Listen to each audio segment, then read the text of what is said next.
राजनीति में एक कहावत बहुत चर्चित है कि अगर राजनीति में किसी को नुकसान तो वो नुकसान किसी का फायदा भी बन जाता है। अभी देश की आर्थिक राजधानी की राजनीति में बहुत उथल पुथल मची हुई है। वैचारिक उत्तराधिकारी और जैविक उत्तराधिकारी आमने सामने हैं। दोनों ही बाला साहेब की विरासत पर अपना अपना दावा ठोक रहे हैं। इस शय मात के खेल में अभी तो एकनाथ शिंदे ही विजय रहे हैं, लेकिन उद्धव ठाकरे भी अपने अस्तित्व को बचाने की लड़ाई आसानी से नहीं हारना चाहते हैं। इसीलिए उद्धव ठाकरे भी सुप्रीम कोर्ट की चौखट पर अपनी अर्जी लेकर पहुंच गए हैं। इन दोनों नेताओं की राजनीतिक लड़ाई का सीधा फायदा एनसीपी को होता दिख रहा है।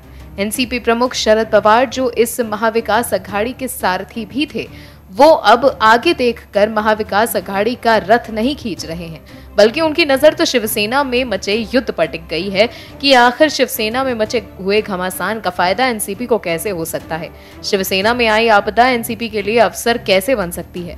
क्या 1999 के दशक में महाराष्ट्र के अस्तित्व में आई राजनीतिक पार्टी, जो महाराष्ट्र में हमेशा नंबर 2 या 3 के स्थान पर रही, शिवसेना में मचे इस घमासान का फायदा उठाकर नंबर 1 पर बन पाएगी?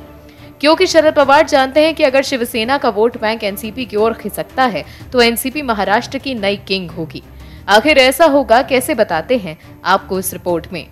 एमवीए के 3 बड़े दलों में संगठन स्तर पर रणनीति बनाने और कार्यक्रमों के मामले में एनसीपी सबसे आगे है। पार्टी लगातार युवाओं के बीच संपर्क बनाने का काम कर रही है। पार्टी के प्रदेश प्रमुख जयंत पाटिल ने युवाओं से कुछ घंटे एनसीपी के काम में समर्पित करने की अपील की है।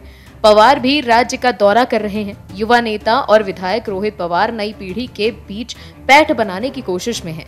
वहीं अजीत पवार सड़क से संसद तक भाजपा और मुख्यमंत्री एकनाथ शिंदे की सरकार को घेर रहे हैं। एनसीपी जानती है कि सीएम पद हासिल करने के लिए उसे न केवल भाजपा शिंदे का सामना करना होगा, बल्कि एमवीए का किंग भी बनना पड़ेगा। और अब एक ओर जहां कांग्रेस आंतरिक कलह से जूझ रही है और शिवसेना वजूद की जंग लड़ रही है, तो पवार के लिए मौके बढ़ते नजर आ रहे हैं। शिवसेना फूट का सामना कर रही है तो इन 17-18% वोट शेयर पर एनसीपी की सियासी नजरें हैं। खास बात यह है कि राज्य में 55-60 सीटें ऐसी हैं जहां इन 2 दशकों के दौरान एनसीपी और शिवसेना में सीधी टक्कर रही। शिवसेना को भारतीय राजनीति का इतिहास देखना चाहिए कि जब जब जिस दल ने वैचारिक सिद्धांतों से समझौता किया है, तब तब देश की राज्य की जनता ने उन्हें नकार दिया है। और भी वीडियोस देखने के लिए चैनल को सब्सक्राइब करें और बेल आइकन को दबाएं।